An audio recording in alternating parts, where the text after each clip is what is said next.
یا رب صلی.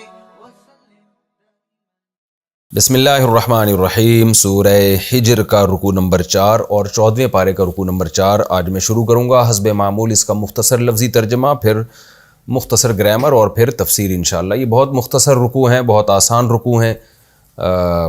ان میں ہم انشاءاللہ تھوڑا تیز رفتاری کے ساتھ چلیں گے. آپ کو بھی اندازہ ہوگا ان رکوع میں کہ بہت آسان ہے، ان میں کوئی زیادہ پیچیدہ مسائل نہیں ہیں. بسم اللہ الرحمن الرحیم. ان المتقین فی جنات وعیون، بے شک پرہیزگار لوگ باغات میں ہوں گے اور چشموں میں ہوں گے. ابھی آپ نے دیکھا کہ یہ الفاظ مکرر آ رہے ہیں، اب ان کو الگ الگ الفاظ کو اس کی ایکسپلین کرنے کی ضرورت نہیں ہے. ادخلوہا، کہا جائے گا ان سے کہ داخل ہو جاؤ اس جنت، ان باغات میں، بسلام، سلامتی کے ساتھ، آمینین، امن کے ساتھ. سلامتی کا مطلب یہ ہے کہ اب بھی تم پر کوئی تکلیف دہ چیز نہیں ہوگی، یعنی تمام قسم کی تکلیف دہ چیزوں سے تم محفوظ. اور آمینین کا مطلب امن میں، بے خوف ہو، یعنی خوف ہمیشہ مستقبل کی چیزوں سے ہوتا ہے. یعنی فی الحال بھی تم تکلیف دہ چیزوں سے محفوظ ہو اور فیوچر کا بھی اب تمہیں کوئی غم نہیں ہے، مستقبل بھی تمہارا محفوظ ہے. وَنَزَعْنَا مَا فِي صُدُورِهِمْ، نزع ينزع کا معنی کھینچ لینا، جیسے 30ویں پارے میں تھا نا، وَالنَّازِعَاتِ غَرْقًا، قسم ہے ان فرشتوں کی جو اندر گھس کے غرق ہو کے روح کو کھینچ کے نکالتے ہیں. تو وَنَزَعْنَا، ہم کھینچ کے نکال دیں گے، مَا فِي صُدُورِهِمْ، وہ چیز جو ان کے سینوں میں تھی. صدر سینے کو کہتے ہیں، صدور اس کی جمع. کیا چیز ان کے سینوں میں تھی؟ من غل، غل کہتے ہیں حقد کو، یعنی حقد کا مطلب یہ ہوتا ہے کہ کینہ، نفرت. جو ان کے دلوں میں نفرت تھی، کینہ تھا، وہ ہم نکال کے باہر پھینک دیں گے. اخوانن، یہ بھائی بھائی بنے ہوں گے. بھائی کو کہتے ہیں اخوان، اس کی جمع آتی ہے. اخوانن علی سرر، سریر تخت کو کہتے ہیں، اس کی جمع سرر. یہ تختوں پر ہوں گے، عالی شان تختوں پر ہوں گے، بھائی بھائی بن کر، متقابلین، ایک دوسرے کے سامنے. تقابل کا مطلب ہوتا ہے ایک دوسرے کے مقابلے میں، یعنی ایک دوسرے کے آمنے سامنے بیٹھے ہوں گے تختوں پہ، جیسے گپ شپ لگاتے وقت ماحول ہوتا ہے. لا یمسہم فیہا نصب، مس یمس، وہی نہیں چھوئے گی وہاں ان کو کوئی تھکاوٹ، نصب تھکاوٹ کو، تکلیف کو، کوئی تکلیف ان کو، یعنی کوئی تھکاوٹ ان کو نہیں پہنچے گی. وما ہم منہا، اور نہیں ہوں گے یہ لوگ، منہا اس جنت سے، بمخرجین، با تاکید کے لیے، مخرج نکالے جانے والے، مخرجین اس کی جمع، نہ یہ جنت سے کبھی نکالے جائیں گے. نبی عبادی، خبر دے دیں میرے بندوں کو. نبأ ینبئ کئی بار آ چکا ہے، یعنی النبأ العظیم تھا نا 30ویں پارے میں. نبی، خبر دے دیں آپ، عبادی میرے بندوں کو. کیا خبر دے دیں؟ انی، کہ بے شک میں الغفور، معاف کرنے والا بھی ہوں، الرحیم، اور رحم کرنے والا بھی ہوں. وَأَنَّ عَذَابِي، اور یہ بھی خبر دے دیں کہ بے شک میرا عذاب، هُوَ الْعَذَابُ الْأَلِيمُ، وہ دردناک عذاب ہے. وَنَبِّئْهُمْ، اور آپ ان کو خبر دیں، نبئہم، ان کو خبر دیں، عن ضیف ابراہیم، ابراہیم کے مہمانوں کے بارے میں.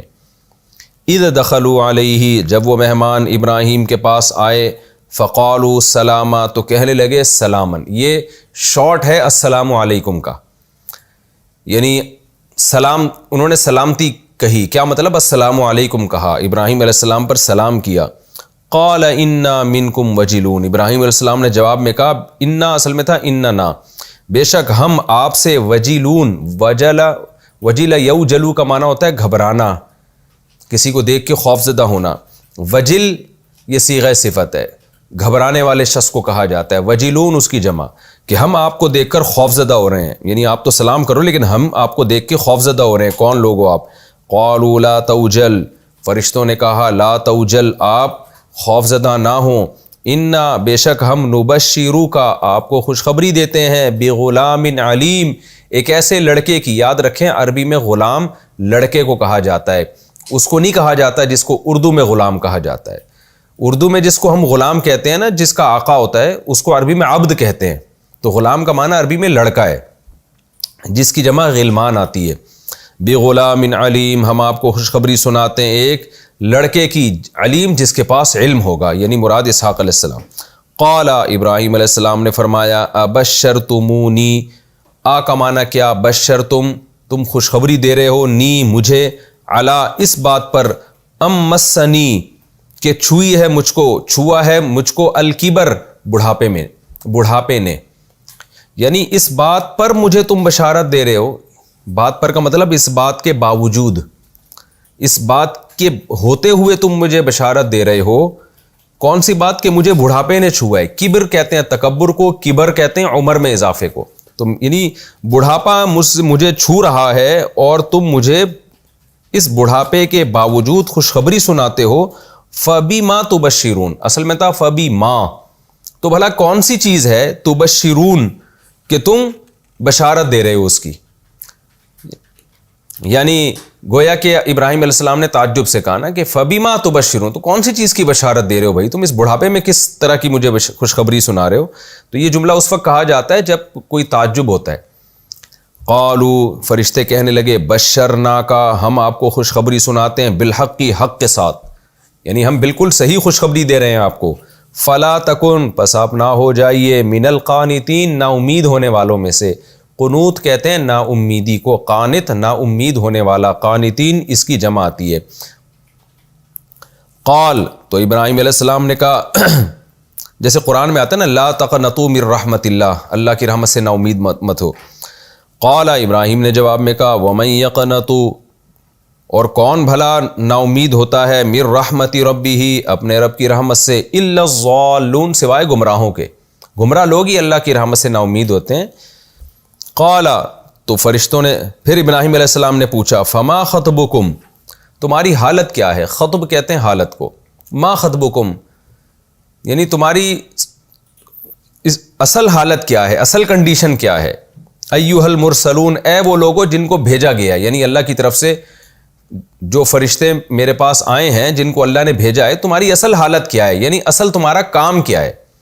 خطب جو ہے نا، اصل کا اس کا لفظی ترجمہ تو ہوتا ہے تمہاری حالت کیا ہے، لیکن اس سے مفہوم یہ ہوتا ہے کہ تمہارا کام کیا ہے، یعنی تم اس وقت کس کام کو دے کے بھیجے گئے ہو.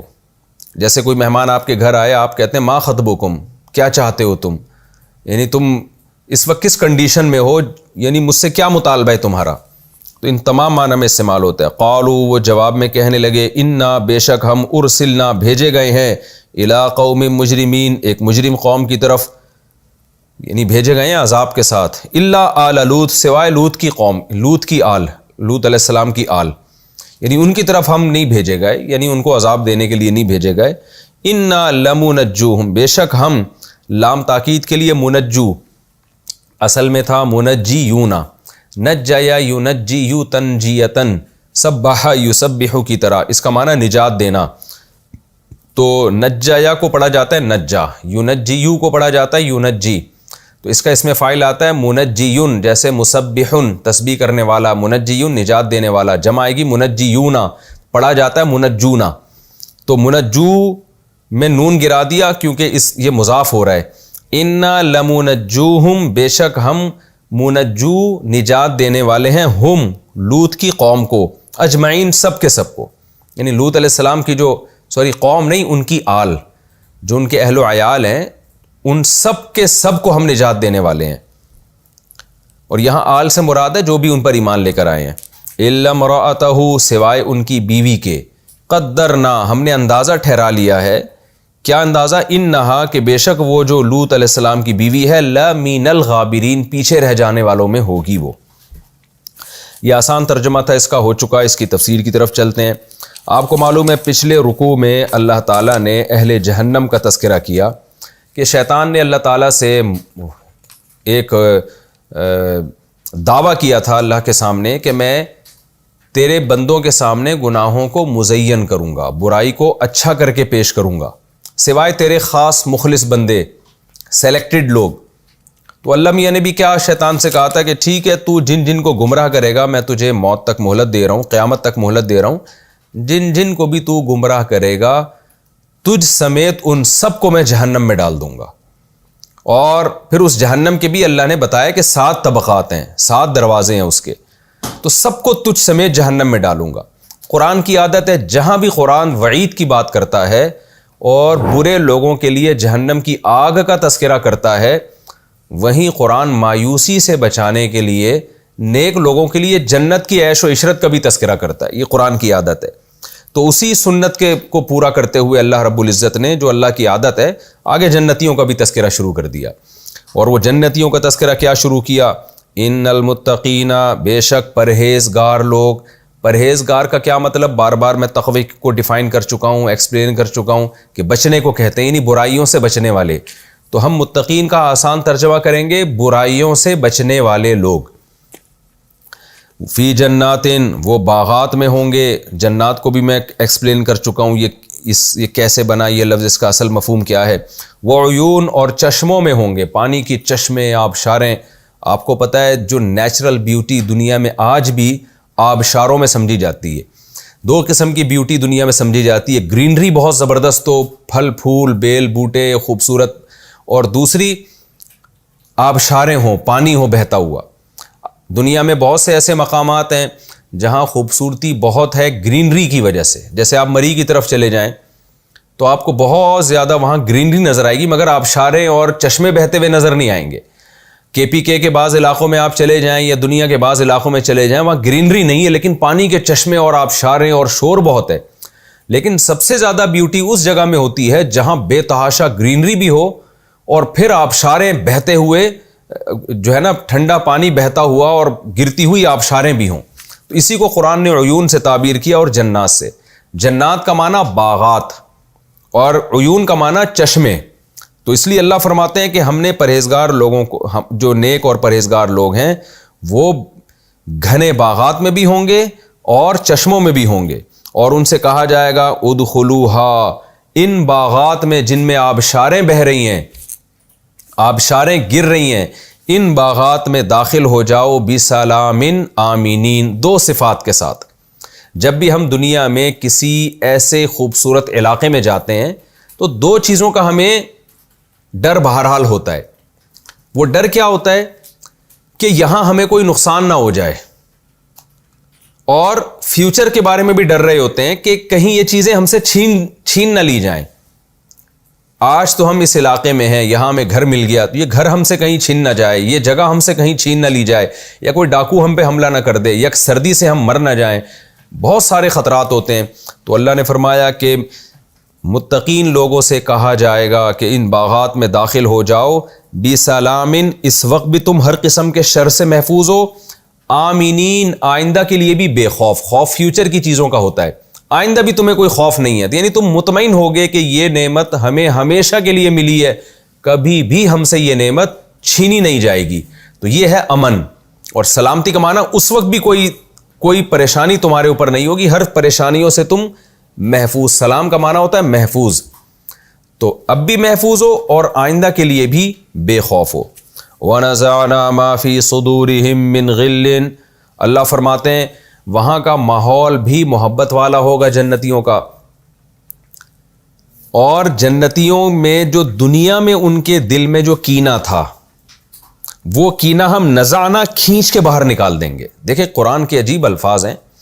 اللہ تعالیٰ یہ بھی کہہ سکتے تھے کہ اخرجنا ما فی صدورہم من غل، کہ دنیا میں اہل ایمان اور نیک اعمال کرنے والوں کے دلوں میں اگر کوئی کینہ اور بغض تھا، کوئی نفرت تھی، تو ہم جنت میں اس کو نکال دیں گے. جنت میں ان کے درمیان محبت ہوگی. لیکن اللہ نے اخرجنا کا لفظ استعمال نہیں کیا، بلکہ یہ بلاغت ہے. نزعنا کا معنی ہوتا ہے کھینچ کے نکالنا. اس میں دو طرح کی بلاغت ہے. ایک تو یہ ہے کہ بعض دفعہ اتنا زیادہ کینہ ہوتا ہے کہ دو نیک لوگوں کے درمیان بھی ایسی غلط فہمیاں ہو جاتی ہیں اور اتنی نفرت آپس میں ہو جاتی ہے کہ ایسا لگتا ہے کہ یہ نفرت اب ان کے درمیان میں ان میں نکل سکتی نہیں ہے. تو اللہ تعالیٰ فرماتے ہیں کہ جتنی بھی نفرت پیوست ہو گئی ہو نا، کیونکہ دیکھیں جب کوئی چیز کسی چیز کے ساتھ چپک جاتی ہے تو اس کو کھینچنا پڑتا ہے، نکالنا کافی نہیں ہوتا، یعنی طاقت کے ساتھ کھینچنا پڑتا ہے.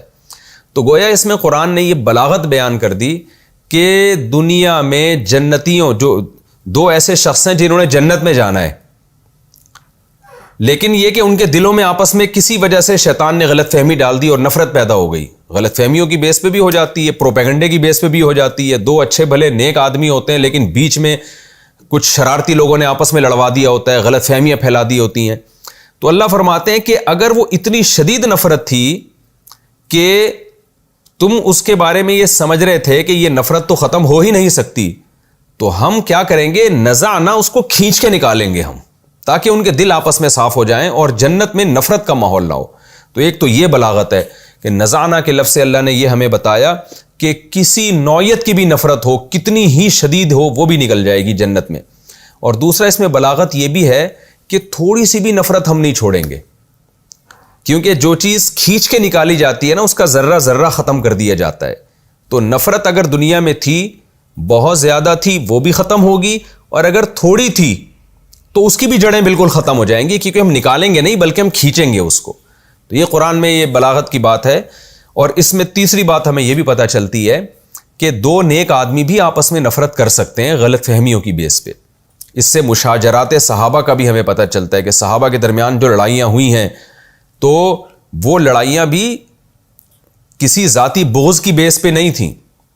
اسی وجہ سے ہم ان دونوں طرح کے دونوں طرف جو فریق لڑنے والے تھے دونوں کو جنتی سمجھتے ہیں، اور ہمارے اسلاف نے انہی آیتوں سے استدلال کیا ہے کہ بھئی بعض دفعہ دو نیک لوگ ہوتے ہیں، ان کے درمیان نفرت پیدا ہو جاتی ہے، یہ نفرت کسی لالچ کی بیس پہ نہیں ہوتی، حکومت کی چاہت کی بیس پہ نہیں ہوتی، اور ذاتی عناد اور بغض کی بیس پہ نہیں ہوتی، بلکہ یہ نفرت کچھ لوگوں نے یا شیطان نے بیچ میں غلط فہمیاں پھیلا کر آپس میں نفرتیں پیدا کر دی ہوتی ہیں۔ اللہ کے علم میں یہ بات ہوتی ہے کہ یہ دونوں ٹھیک ہیں، یہ دونوں نیک ہیں، لوگ لڑا نہیں دیتے۔ حدیث میں آتا ہے کہ شیطان اپنا تخت جو ہے پانی پہ بچھاتا ہے اور پھر وہ شتونگڑوں سے پوچھتا ہے کہ تم نے کیا کیا۔ ایک شیطان آ کے بتاتا ہے میں نے محبت کرنے والے میاں بیوی تھے، ان کے درمیان نفرت ڈال دی، اور ایسی نفرت ڈالی کہ طلاق دلوا دی۔ تو شیطان خوش ہوتا ہے اور اس کو گلے سے لگاتا ہے۔ تو اس سے صاف پتہ چلتا ہے کہ بعض دفعہ دونوں میاں بیوی میں لڑائی ہو جاتی ہے، حالانکہ دونوں نیک ہوتے ہیں، لوگوں نے غلط فہمیاں پھیلا دی ہوتی ہیں، رشتہ داروں نے غلط فہمیاں پھیلا دی ہوتی ہیں، بعض دفعہ دوستوں میں نفرت ہو جاتی ہے، بعض دفعہ دو علماء میں نفرت ہو جاتی ہے، حالانکہ دونوں نیک ہیں، لیکن غلط فہمیاں پھیلا دی جاتی ہیں۔ تو اب اللہ تعالیٰ نے چونکہ قیامت کا دن انصاف کا دن رکھا ہے، اللہ کے علم میں ہے کہ یہ دونوں مخلص ہیں، ان کے درمیان نفرت کسی غلط فہمی کی بیس پہ ہوئی ہے، لوگوں نے ان کو لڑوایا ہے۔ تو قرآن کہہ رہا ہے کہ ہم ان دو نفرت کرنے والوں کے دل میں بھی جنت میں محبت پیدا کر دیں گے، اور ان کے درمیان جو بھی نفرت تھی، بغض تھی، اس کو ہم کھینچ کے نکال دیں گے۔ بعض روایات میں یہ مضمون ہے کہ حضرت علی رضی اللہ تعالیٰ عنہ کا جب حضرت معاویہ سے اختلاف ہوا اور لڑائی ہوئی تو حضرت علی یہ آیات پڑھا کرتے تھے کہ ان آیات میں یعنی اللہ نے ہمارے ان بھائیوں کا تذکرہ کیا۔ میں حضرت علی کے الفاظ اس کا مفہوم اپنے الفاظ میں بیان کر رہا ہوں، اور وہ آیات کی تلاوت کرتے تھے وَنَزَعْنَا مَا فِي صُدُورِهِم مِّن غِلٍّ إِخْوَانًا عَلَىٰ سُرُرٍ مُتَقَابِلِينَ، کہ ہمارا شمار انہی لوگوں میں ہے جن کے بارے میں قیامت کے دن اللہ تعالیٰ فرمائیں گے کہ میں نے ان کے دلوں میں آپس میں نفرت کو، بغض کو نکال دیا۔ یعنی وہ سمجھتے تھے کہ ان کو غلط فہمی ہے جس کی بیس پہ یہ ہم سے لڑ رہے ہیں۔ تو اس لیے حضرت علی رضی اللہ تعالیٰ عنہ نے کبھی بھی اپنے مخالف لڑنے والے صحابہ کو معاذ اللہ نقل کفر، گمراہ یا جہنمی قرار نہیں دیا، بلکہ حضرت علی ان کے بارے میں یہ فتویٰ دیا کرتے تھے کہ یہ وہ لوگ ہیں جن سے غلط فہمی ہوئی ہے، جن کو غلط گائیڈ کیا گیا ہے، اور ہم اس لیے لڑ رہے ہیں کیونکہ اللہ کا حکم ہے کہ جو بھی فریق جو خلیفہ وقت کی نافرمانی کرے گا تو اس کے خلاف لڑائی فرض ہے۔ تو آگے اللہ تعالیٰ فرماتے ہیں اخواناً، اور نفرتیں بھی نکلیں گی اور محبتیں اس کی جگہ قائم ہو جائیں گی۔ وہ محبت کیسی کہ بھائی بھائی بن کر علی سرورین، جنت میں تخت پہ بیٹھے ہوئے ہوں گے، متقابلین، ایک دوسرے کے آمنے سامنے بیٹھے ہوں گے۔ جیسے جو شاہی رواج ہوا کرتا تھا اس زمانے میں، قرآن مثالیں وہی دیتا ہے جو آسانی سے سمجھ میں آتی ہیں۔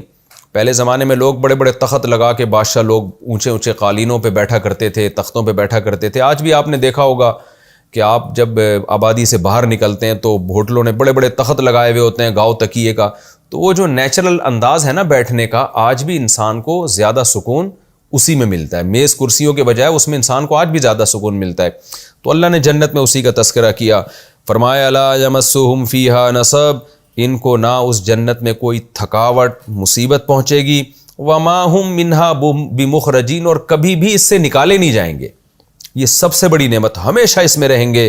اللہ نے جنت اور جہنم کے یہ واقعات بیان کر کے پیغمبر صلی اللہ علیہ وسلم کو حکم دیا کہ آپ میرے بندوں کو بتا دیں کہ انہوں نے میرا عذاب بھی سن لیا جہنم کا اور میری نعمتیں بھی دیکھ لی، لہذا ان دونوں باتوں سے جو ثابت ہوتا ہے وہ یہ ہوتا ہے کہ میرے بندوں کو بتا دیں وَنَبِّ عِبَادِي أَنِّي أَنَا الْغَفُورُ الرَّحِيمُ، میرے بندوں کو بتا دیں کہ بے شک میں غفور بہت زیادہ معاف کرنے والا، الرحیم اور بہت زیادہ رحم کرنے والا ہوں۔ یعنی میری جنت سے اندازہ لگا لو، جو میں جنت کی نعمتیں بیان کر رہا ہوں اس سے پتہ چلتا ہے میں رحیم کتنا ہوں، اور غفور سے پتہ چلتا ہے کہ اب تک اگر تم نے توبہ نہیں کی ہے اور جہنم والے اعمال کر رہے ہو تو میں غفور بھی ہوں، آج توبہ کر لو، سب معاف کرنے کے لیے تیار ہوں۔ ہوتا یہ ہے نا کہ جیسے قرآن نے جہنم کی آیتیں بھی ذکر کی، جنت کی بھی ذکر کی، بہت سے لوگ گناہ گار ہوتے ہیں، وہ سوچتے ہیں اب تو ہم نے ساری زندگی برائیوں میں گزار لی، یہاں قرآن کہہ رہا ہے کہ جو برائیوں سے بچنے والے لوگ ہیں ان کے لیے بہترین باغات ہیں، ہم تو اب تک برائیوں سے بچے ہی نہیں ہیں۔ تو فوراً اللہ نے اپنے پیغمبر سے فرمایا کہ آپ بتا دیں میرے بندوں کو کہ میں غفور ہوں، میں معاف کرنے والا ہوں، آج توبہ کر لیں تو تمہارا شمار بھی متقین میں ہو جائے گا، اور رحیم بھی ہوں۔ رحیم کا کیا مطلب؟ اتنا نوازوں گا کہ جس سے تمہیں پتہ چل جائے گا کہ رب اپنے بندوں پر بہت زیادہ رحم کرتا ہے، جیسے کہ جنت کی نعمتوں کا میں نے تذکرہ کیا۔ اور اگر یہ بات ان کی سمجھ میں نہیں آتی تو میرا ایک دوسرا پہلو بھی ہے، وہ پہلو کیا ہے؟ وَأَنَّ عَذَابِي، کہ میرا عذاب هُوَ الْعَذَابُ الْأَلِيمُ، وہ بڑا دردناک عذاب ہے۔ اگر میری طرف آنا چاہیں گے تو جتنا کریں گے اس سے کئی گنا زیادہ دوں گا، اور اگر مجھ سے دور بھاگیں گے تو میرا عذاب بڑا دردناک عذاب ہے۔ یہی اللہ تعالیٰ کی صفات ہیں کہ اس کا عذاب بھی بڑا سخت اور اس کا ثواب بھی بہت زبردست ہے۔ یہاں بھی قرآن کی بلاغت ہے، دیکھیں جب اللہ نے ثواب کا تذکرہ کیا تو کیا فرمایا؟ انا الغفور الرحیم، میں مغفرت کرنے والا، میں رحم کرنے والا۔ اس کا تقاضا یہ تھا کہ جب عذاب کا تذکرہ آتا تو پھر یوں ہوتی آیت کہ انا المعذب المولم، کہ میں عذاب بھی بہت سخت دیتا ہوں، میں معاف بھی بہت کرتا ہوں، رحم بھی بہت کرتا ہوں، اور میں عذاب دینے والا بھی ہوں۔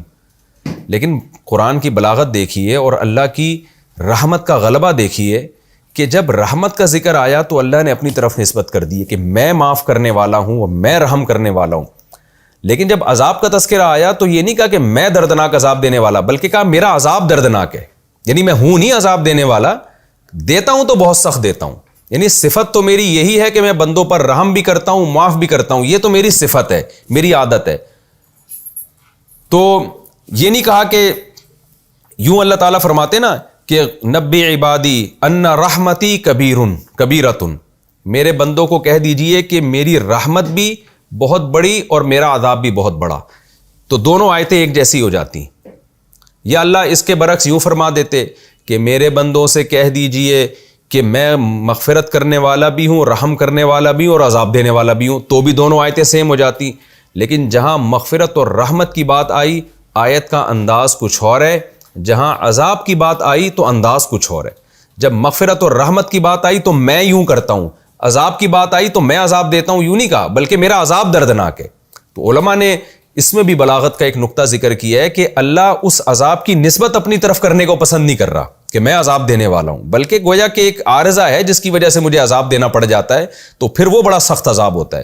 لیکن رحمت کی نسبت اللہ نے اپنی طرف کی، تو اس سے اسی حدیث کی تائید ہوتی ہے جس میں آتا ہے سبقت رحمتی علی غضبی۔ تو اللہ تعالیٰ نے یعنی دو طرح کے واقعات بیان کیے نا، جہنم بھی اور جنت بھی، ان کا تعلق ہے آخرت سے۔ تو آخرت میں جو جنت ملے گی اور جہنم ملے گی اس سے بھی یہ ثابت کیا کہ میرا عذاب بھی بڑا سخت اور میں غفور الرحیم بھی ہوں۔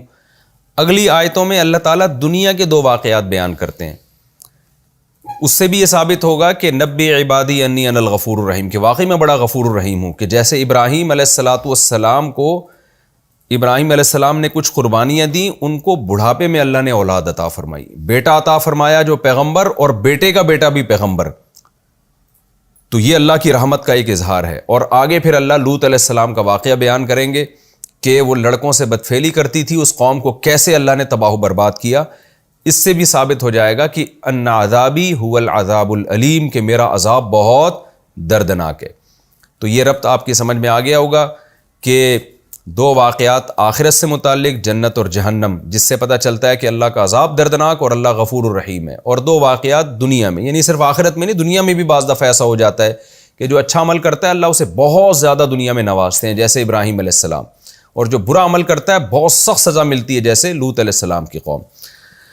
آگے اللہ تعالیٰ فرماتے ہیں نبی عبادی انی انا الغفور الرحیم، میرے بندوں کو بتا دیں کہ میں غفور الرحیم ہوں، وان عذابی هو العذاب العلیم، اور میرا عذاب بڑا دردناک عذاب ہے، ونبئہم، اور ان کو یہ بھی خبر دے دیجیے، عن ضیف ابراہیم، ابراہیم علیہ السلام کے مہمانوں کے بارے میں۔ ضیف مہمان کو ضیوف اس کی جمع آتی ہے، کہتے ہیں نا ضیافت کی آج فلاں نے ہماری۔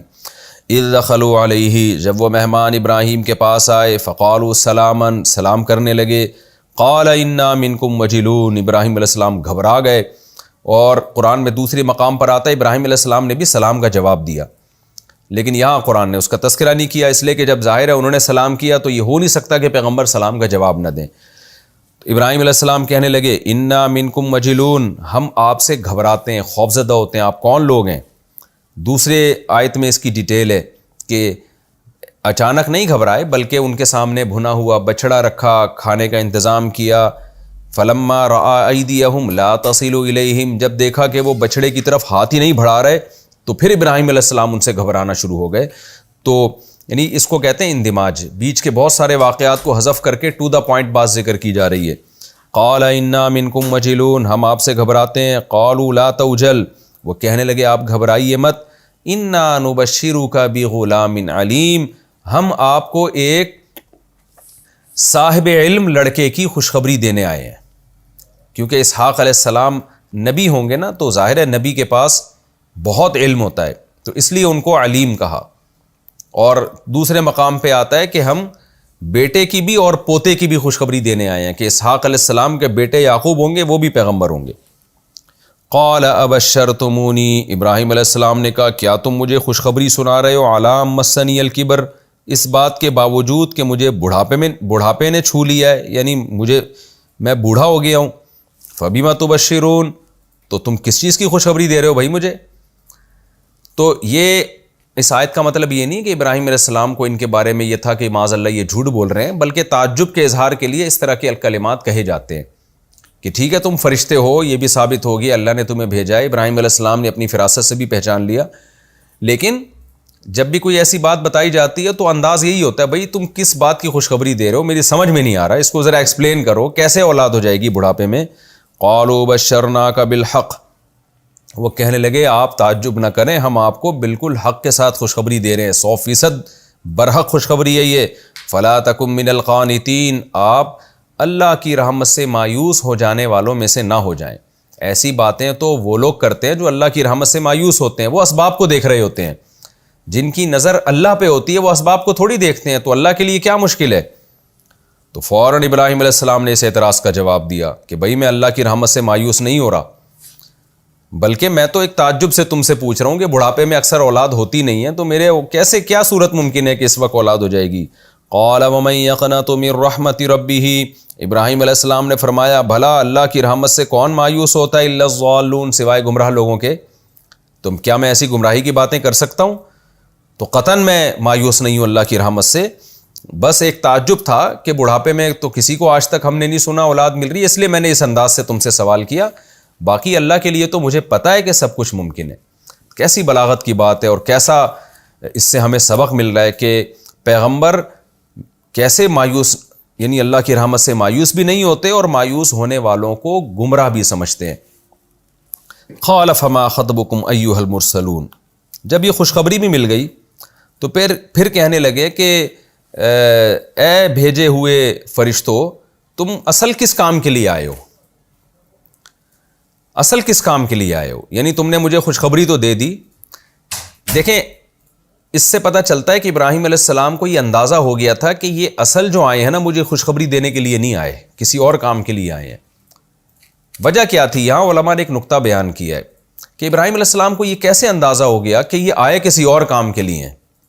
وہ ایسے اندازہ ہوا کہ عام طور پر خوشخبری دینے کے لیے ایک فرد کو بھیجا جاتا ہے، دنیا میں ہمیشہ سے یہ رواج ہے، عرب میں بھی یہ رواج تھا کہ جب کسی کو خوشخبری دینی ہوتی تو ایک بندہ جاتا تھا، اور اللہ کی عادت یہ رہی ہے کہ جب عذاب دینا ہوتا ہے نا تو فرشتوں کی جماعتیں اترتی ہیں اوپر سے. تو ابراہیم علیہ السلام کو کیونکہ وہ 4 یا 5 فرشتے تھے، زیادہ تعداد میں تھے، تو ان کو دیکھ کے اندازہ ہو گیا کہ یہ اصل مجھے خوشخبری دینے کے لیے نہیں آئے ہیں. اگر صرف خوشخبری دینا ہوتی تو اللہ آسمان سے وہی نازل کر دیتا، یہ ایک فرشتے کو بھیج دیتا. تو یہ جو پورا پروسیس ہے، انسانی شکل میں آ رہے ہیں اور پھر میں بچڑا رکھ رہا ہوں، اتنا تکلف ہو رہا ہے، یہ کھانا نہیں کھا رہے، یہ پورا پروسیس یہ کسی اور کام کے لیے لگتا ہے. تو اس لیے ابراہیم علیہ السلام نے پوچھا تمہارا اصل مقصد کیا ہے آنے کا؟ تو پھر انہوں نے بتایا کہ ہم عذاب دینے کے لیے آئے ہیں. اور اس میں ایک یہ بھی ہمیں بلاغت کی بات پتہ چلتی ہے کہ اللہ تعالیٰ بھی نا لوگوں سے اسی طرح ڈیل کرتے ہیں جس طرح کسی قوم میں کلچر اور رواج ہو. یہاں علماء نے بلاغت کی ایک نقطہ، بڑا پیارا نقطہ ذکر کیا ہے کہ دیکھیں عام طور پر اس زمانے میں دستور یہ تھا کہ خوشخبری کے لیے ایک شخص کو بھیجا جاتا تھا، اور جب کوئی دھمکی دینی ہوتی تھی یا کوئی مصیبت میں ڈالنا ہوتا تو زیادہ افراد جاتے تھے. ورنہ کم از کم اتنا تو رواج پکا ڈھکا تھا کہ خوشخبری کے لیے ایک ہی فرد کو بھیجا جاتا ہے. تو اللہ تعالیٰ نے بھی اس زمانے کے رواج کے لحاظ سے کیا کیا کہ خوشخبری کے لیے یعنی عذاب دینے کے لیے اللہ نے ایک فرشتے کو نہیں بھیجا. اور ابراہیم علیہ السلام کے پاس جب خوشخبری دینے کے لیے گئے ہیں 4 فرشتے یا زیادہ تعداد میں فرشتے، تو زیادہ اس لیے بھیجے تاکہ یہ بتانے کے لیے کہ اصل میں یہ خوشخبری کے لیے نہیں آئے ہیں. جیسے کہ قال فما خطبکم ایھا المرسلون سے پتہ چلتا ہے. تو اللہ تعالیٰ بھی لوگوں کے کلچر کی اور مزاج کی رعایت کرتے ہیں. تو اس لیے علماء نے یہ بات کہی ہے کہ ہم جب بھی کسی قوم میں رہیں تو ہمیں اس کے کلچر کی اور اس کے رسم و رواج کی رعایت کرنی چاہیے، اس کا خیال کرنا چاہیے، جب تک کہ وہ کلچر یا وہ رسم و رواج شریعت کے خلاف نہ ہو یا اس میں کوئی نقصان نہ ہو. تو نارمل جیسے سب رہتے ہیں اور جو ان کے طور طریقے ہیں انہی طور طریقوں کے مطابق رہنا چاہیے. یہی وجہ ہے کہ حدیث میں نبی صلی اللہ علیہ وسلم نے شہرت کا لباس پہننے سے منع کیا. شہرت کا لباس یہ کہ ایسا یونیک قسم کا لباس جو آپ نے ہی پہنا ہوا ہو، دنیا میں اور کوئی نہ پہن رہا ہو اس کو، تو آپ دیکھنے میں ایک عجیب سے لگے اس میں، یا آپ اپنے آپ کو بہت زیادہ مشہور کرنا چاہتے ہیں وہ لباس پہن کے. تو ابراہیم علیہ السلام نے فرمایا تم اصل کس کام کے لیے آئے ہو؟ قالوا انا ارسلنا الی قوم مجرمین، ہم بھیجے گئے ایک مجرم قوم کی طرف. یہ تو درمیان میں ہم نے کہا چلو آپ کو خوشخبری دیتے ہوئے چلتے ہیں، اصل تو ہم ایک مجرم قوم کی طرف بھیجے گئے ہیں، یعنی عذاب کے لیے. الا آل لوط، سوائے لوط علیہ السلام کی آل کے. آل سے یہاں مراد ہے جو لوط علیہ السلام کے رشتہ دار اور جو ان پر ایمان لانے والے لوگ تھے. رشتہ دار بھی داخل ہیں اس میں اور اہل ایمان بھی داخل ہیں، سوائے ان لوگوں کے. انا لمنجوہم اجمعین، ان سب کے سب کو ہم نجات دے دیں گے، یعنی لوط علیہ السلام اور ان کی آل کو. اب اس سے وہم ہوتا تھا کہ آل میں تو سب سے پہلے بیوی داخل ہوتی ہے، تو فرشتوں نے فوراً استثناء کر دیا الا امرأتہ، سوائے لوط کی بیوی، اس کو ہم نجات نہیں دیں گے. قدرنا، ہم نے اس کے بارے میں اندازہ ٹھہرا لیا ہے، پہلے سے پلان کر لیا ہے. انہا لمن الغابرین، کہ بے شک وہ بھی پیچھے رہ جانے والوں میں سے ہوگی. یعنی جب لوط علیہ السلام کو عذاب سے نکالا جائے گا، بچایا جائے گا، تو ان کی بیوی پیچھے رہ جانے والوں میں سے ہو جائے گی، وہ ان کے ساتھ نہیں بھاگ سکے گی. اور اس کی صورت جو روایات میں آتی ہے یہ بنی کہ لوط علیہ السلام نے حکم دیا تھا جب قوم پہ عذاب آئے گا تو پیچھے مڑ کے نہ دیکھنا. تو اور اسی وجہ سے لوط علیہ السلام کو حکم تھا کہ وہ پیچھے پیچھے ہوں، قوم کو آگے آگے رکھیں، تاکہ قوم لوط علیہ السلام کے خوف سے پیچھے نہ دیکھے، کیونکہ اللہ نے فیصلہ کیا تھا جو پیچھے مڑ کے دیکھے گا اس کو بھی عذاب میں ہلاک کروں گا میں. اب اس میں حکمت کیا ہو سکتی ہے؟ شاید یہ حکمت ہو کہ بھئی پیچھے دیکھنا اس کی علامت ہے کہ آپ کو یقین نہیں ہے کہ پتہ نہیں آ بھی رہا ہے کہ عذاب کے نہیں آ رہا. یہ بھی ہوتا ہے نا کہ بعض دفعہ آدمی دیکھتا ہے کہ پیغمبر نے جو بات کہی ہے صحیح بھی ہے یا نہیں ہے، تو اللہ کو اس پہ بھی غصہ کہ جب پیغمبر ایک بات کہہ رہے ہیں تو یقین کر لو کہ عذاب آ رہا ہے، تو پیچھے مڑ کے دیکھنا یہ شک کی علامت ہے، اس لیے اللہ اس کو بھی عذاب میں ہلاک کر دے گا. تو لوط علیہ السلام کی بیوی کو چونکہ ایمان نہیں لائی تھی تو اس نے پیچھے مڑ کے دیکھا کہ پتہ نہیں عذاب آ بھی رہا ہے کہ نہیں آ رہا، تو ایک پتھر اس کے بھی آ کے لگا. اللہ ہم سب کو ایسے عذاب سے محفوظ رکھیں. اور دوسری حکمت یہ بھی تھی کہ جہاں اللہ کا قہر اور غضب نازل ہوتا ہے تو وہاں ابدیت کا تقاضا یہ کہ جلد سے جلد بھاگو، پیچھے مڑ مڑ کے نہ دیکھو. جیسے کہ حدیث میں آتا ہے نا، جب آپ قوم عاد اور قوم سمود کی بستیوں سے گزرتے تو اپنی سواری کو تیز کر لیتے، کیونکہ وہ جگہ ہے جہاں اللہ کا غضب اور قہر نازل ہوا ہے. تو ابدیت اور غلام ہونے کا اور اللہ کی عظمت اور خشیت کا تقاضا یہ ہے کہ اس جگہ سے بھاگیں جلدی سے ہم، کہ کہیں ہم پر بھی عذاب نہ آ جائے. تو یہ بھی حکمت تھی. الا امرأتہ قدرنا انہا لمن الغابرین. لوط علیہ السلام کی بیوی کو کیوں ہلاک کیا گیا؟ اس کی وجہ کہ وہ لوگوں کو لڑکوں سے بدفعلی میں لوگوں کے ساتھ تعاون کیا کرتی تھی، مخبری کر دیا کرتی تھی جا کے۔ یہ ہمارا رکوع کمپلیٹ ہو گیا، اس میں بھی ہمیں علمی اسباق ملتے ہیں، جنت کی نعمتوں کا تذکرہ ملتا ہے۔ تھوڑی دیر کے لیے روزانہ علماء کہتے ہیں کہ 5 منٹ ہمیں نکال کے جہنم کا بھی مراقبہ کرنا چاہیے اور جنت کا بھی مراقبہ کرنا چاہیے۔ یہ دنیا ختم ہونے والی ہے، چند دنوں میں ختم ہو جاتی ہے۔ خوش قسمت ہیں وہ لوگ جو آخرت کی تیاری کریں اور ہمیشہ ہمیشہ کے باغات میں داخل ہو جائیں۔ اور اللہ نے اس رکوع میں ہمیں بتا دیا کہ پرہیزگار لوگوں کو بسا اوقات دنیا میں بھی اجر ملتا ہے، جیسے ابراہیم علیہ السلام کو دنیا میں بھی اجر ملا، کیسی نیک صالح اولادیں اللہ نے آپ کو عطا فرمائی۔ اور گناہگار لوگوں کو دنیا میں بھی عذاب مل جاتا ہے بعض دفعہ، جیسے لوط علیہ السلام کی قوم کو دنیا میں عذاب ملا۔ اور اس سے لڑکوں سے بدفعلی کتنا گندا اور پلید عمل ہے، اس کا بھی ہمیں اسی سے پتہ چلتا ہے۔ یہ رکوع کمپلیٹ ہوا، ہم اگلے رکوع کی طرف چلتے ہیں۔ رکوع نمبر سورہ ہجر کا رکوع نمبر 5 اور 14ویں پارے کا بھی رکوع نمبر 5۔ لفظی ترجمہ کر لیتا ہوں مختصر گرامر کے ساتھ۔ بسم اللہ الرحمن الرحیم۔ فلما جاء آل لوط المرسلون، پس جب آئے لوط علیہ السلام کی آل کے پاس پیغمبر، یہ فرشتے جن کو بھیجا گیا تھا، قال انکم قوم، تو لوط علیہ السلام ان سے کہنے لگے بے شک تم ایسی قوم ہو، منکرون، منکر کا لفظ میں پہلے بھی کئی بار ایکسپلین کر چکا ہوں، اجنبی ہو ہمارے لیے، یعنی جس سے ہمیں خوف آتا ہے، کچھ اچھمبے کی چیز ہو تم لوگ ہمارے لیے۔ قالوا، وہ کہنے لگے بل جئناک بما كانوا فیہ یمترون، نہ، بل کا مطلب بلکہ، یعنی اے لوط جو آپ سمجھ رہے ہو ایسا نہیں ہے۔ آپ سمجھ رہے ہو کہ اجنبی لوگ ہیں، تو اکثر اجنبی لوگ جب گھروں میں آتے ہیں تو نقصان پہنچانے کے لیے آتے ہیں، کوئی ڈکیتی کے لیے آتے ہیں، تو ایسا نہیں ہے۔ بل جئناک، بلکہ ہم تو آئے ہیں، بما كانوا، اس چیز کے ساتھ آئے ہیں، کانوا فیہ، جس چیز میں یہ لوگ یمترون، شک کر رہے ہیں۔ مریا شک کو کہتے ہیں، یمتریون تھا اصل میں، مریا سے نکلا ہے، یمترون پڑھا جاتا ہے، جس میں یہ شک کر رہے ہیں، یعنی اس عذاب کو لے کر آئے ہیں جس میں ان کو تردد تھا۔ آپ کے دشمن نہیں ہیں ہم۔ وَأَتَيْنَاكَ بِالْحَقِّ، اور حق کے ساتھ آئے ہیں، یعنی جس عذاب کا ہم کہہ رہے ہیں وہ برحق ہے، وہ ہو کے رہے گا۔ وَإِنَّا لَصَادِقُونَ، اور بے شک ہم سچ کہہ رہے ہیں۔ فَأَسْرِ بِأَهْلِكَ، اسرا یسری، اسران کا معنی رات کو لے کے چلنا۔ اسری بِأَهْلِكَ، آپ اپنے اہل و عیال کو رات کو لے کے چلیں، بِقِطْعٍ مِّنَ اللَّيْلِ، رات کے ایک قطع ٹکڑے میں، رات کے ایک حصے میں اپنے گھر والوں کو لے کے نکل جائیں۔ وَاتَّبِعْ أَدْبَارَهُمْ، اور آپ ان کی پشتوں کے پیچھے چلیں۔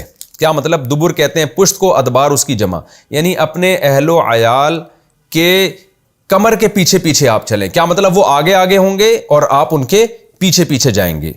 وَلَا يَلْتَفِتْ مِنْكُمْ أَحَدٌ، اور تم میں سے کوئی بھی پیچھے مڑ کے نہ دیکھے۔ التفات کا معنی مڑنا۔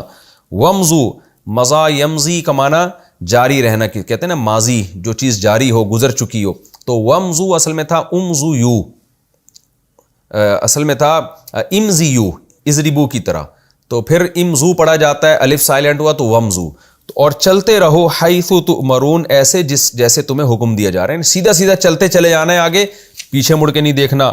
وقضینا الیہ ذلک الامر، اور اللہ فرماتے ہیں ہم نے اس قوم کی طرف فیصلہ کر دیا تھا، ذالک الامر، اس کام کا۔ کون سا کام؟ ان دابر ہؤلاء، کہ یہ جو قوم ہے اس کی جو دابر دبر جڑ کو بھی کہتے ہیں، کہ اس قوم کی جو جڑ ہے مقطوع، کٹ جائے گی، مصبحین، اس حال میں کہ یہ صبح کریں گے، یعنی صبح ہوتے ہی اس قوم کی جڑ ہم کاٹ دیں گے۔ وجاء اہل المدینۃ یستبشرون، اور آئے شہر والے یستبشرون، خوشیاں مناتے ہوئے۔ قال ان ہؤلاء ضیفی، لوط علیہ السلام نے کہا بے شک یہ میرے مہمان ہیں۔ فلا تفضحون، اصل میں تھا تفضحونی، فضیحت سے نکلا ہے، رسوا، تم مجھے رسوا مت کرو۔ واتقوا اللہ، اور اللہ سے ڈرو۔ ولا تخزونی، اور تم مجھے، اخزا کا مطلب بھی رسوا کرنا، تم مجھے رسوا مت کرو۔ قالوا، وہ قوم جواب میں کہنے لگی اولم ننہک، نہیں یا ینہا کا معنی ہوتا ہے روکنا، نہیں علی المنکر ہے نا، ننہا کا، کیا ہم نے نہیں روکا آپ کو، عن العالمین، جہان والوں سے، ہم نے تو منع کیا تھا کہ لوگوں کو نہ لے کر آئیں۔ قال ہؤلاء بناتی، لوط علیہ السلام نے کہا یہ میری بیٹیاں ہیں، بنات لڑکیوں کو کہتے ہیں۔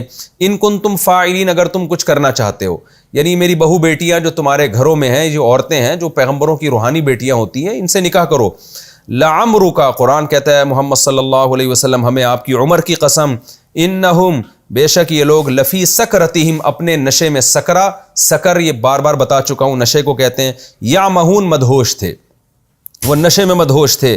فَأَخَذَتْهُمُ الصَّيْحَةُ, صیحہ زوردار چیخ کو کہتے ہیں, پکڑ لیا ان کو زوردار چیخ نے, مشرقین, اس حال میں کہ اشراق, سورج جب طلوع ہو رہا تھا, اشراق کہتے ہیں نا روشنی کو, تو جب سورج طلوع ہونے والا تھا, جب صبح جب روشن ہوئی ہے, تو جب وہ روشنی کی طرف جا رہے تھے اس وقت ان کو زوردار چیخ نے پکڑ لیا. فَجَعَلْنَا عَالِيَهَا, عالی کا مطلب اوپر کا حصہ, عالیہا زمین کے اوپر کے حصے کو ہم نے بنا دیا, سافلہا اس زمین کا نیچے کا حصہ بنا دیا, ہم نے الٹ دیا اس کو. وَأَمْطَرْنَا عَلَيْهِمْ, اور برسایا ہم نے ان کے اوپر, حجارتاً پتھر, من سجیل کنکر کے. سجیل علم ترى کیف سورہ فیل میں سجیل کی کافی تفصیل بیان کر چکا ہوں. ان فی ذلک لآیات, بے شک اس واقعے میں نشانیاں ہیں, للمتوسمین, متوسمین کہتے ہیں عبرت حاصل کرنے والے, اصل میں نکلا ہے وسم سے, وسم کہتے ہیں علامت کو. تو توسم کا مطلب علامت دیکھ کر کسی چیز کا پتہ لگانا. تو ظاہر ہے جو جس آدمی کی عقل ٹھکانے ہو وہی نشانیاں دیکھ کر کسی چیز کا پتہ لگاتا ہے نا, تو اس لیے متوسم کا ترجمہ ہوتا ہے بصیرت والے لوگ, عبرت حاصل کرنے والے لوگ.